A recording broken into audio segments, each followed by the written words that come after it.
बहुत समय पहले एक घने जंगल के किनारे एक छोटा सा गांव था। गांव के लोग अक्सर रात में जंगल के बीच बने चांदनी महल के बारे में बातें करते थे।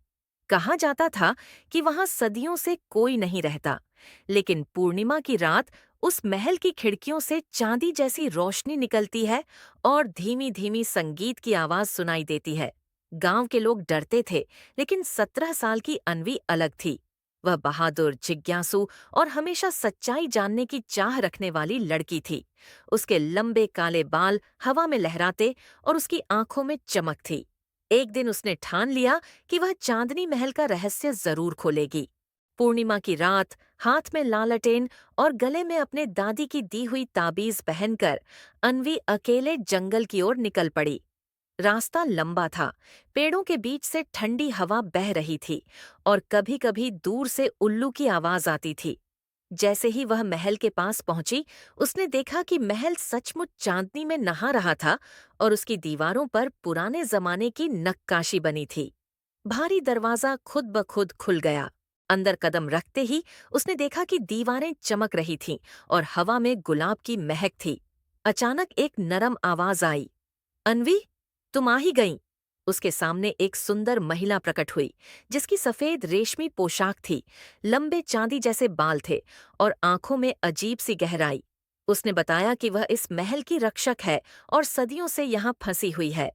महिला ने कहा, "सदियों पहले यह महल खुशियों का घर था, लेकिन एक लालची जादूगर ने यहाँ के खजाने पर नजर डालकर पूरे महल को श्राप दे दिया। अब यह महल सिर्फ पूर्णिमा की रात ही जीवित हो पाता है। श्राप तोड़ने के लिए एक निर्मल हृदय वाले व्यक्ति को यहाँ आकर साहस और दया की परीक्षा पास करनी होगी।" अन्वी ने हाँ कहा और उसकी परीक्षा शुरू हुई। पहली परीक्षा, भय का सामना। एक अंधेरे कमरे में उसके चारों ओर भयानक परछाइयां घूमने लगीं, लेकिन उसने ताबीज को कसकर पकड़ा और खुद को समझाया, ये सिर्फ डर है, हकीकत नहीं। डर गायब हो गया। दूसरी परीक्षा, सच्चाई का चुनाव। उसे दो दरवाजे दिखाए गए। एक पर सोना बिखरा था, दूसरे पर रोते हुए गांव के लोग। उसने बिना सोचे गांव वालों की मदद करने वाले दरवाजे को चुना। तीसरी परीक्षा, त्याग का निर्णय। अंत में उसे एक सुनहरी किताब दी गई, जिसमें लिखा था, "अगर तुम चाहो तो महल का सारा खजाना लेकर जा सकती हो, लेकिन तब श्राप कभी नहीं टूटेगा।" अन्वी ने कहा, "खजाना नहीं, मैं चाहती हूँ कि यहाँ की आत्माएं आजाद हो जाए।"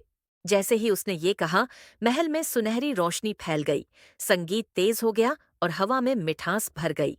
महिला मुस्कुराई और बोली, "अन्वी, तुम्हारा दिल सचमुच निर्मल है, तुमने श्राप तोड़ दिया।" अचानक महल बदल गया। अब वह सुनहरी सजावट, खुशहाल लोग और रौनक से भर गया। महिला और बाकी आत्माएं आकाश में चमकते तारों में बदलकर आजाद हो गईं। सुबह होते ही अन्वी अपने गांव लौटी। गांव वाले उसकी बहादुरी की कहानी सुनकर हैरान थे। चांदनी महल अब हमेशा खुला रहता और गांव वाले वहां जाकर त्योहार मनाते। अन्वी ने कभी खजाना नहीं लिया, लेकिन गांव वालों का प्यार और सम्मान ही उसका सबसे बड़ा इनाम बन गया।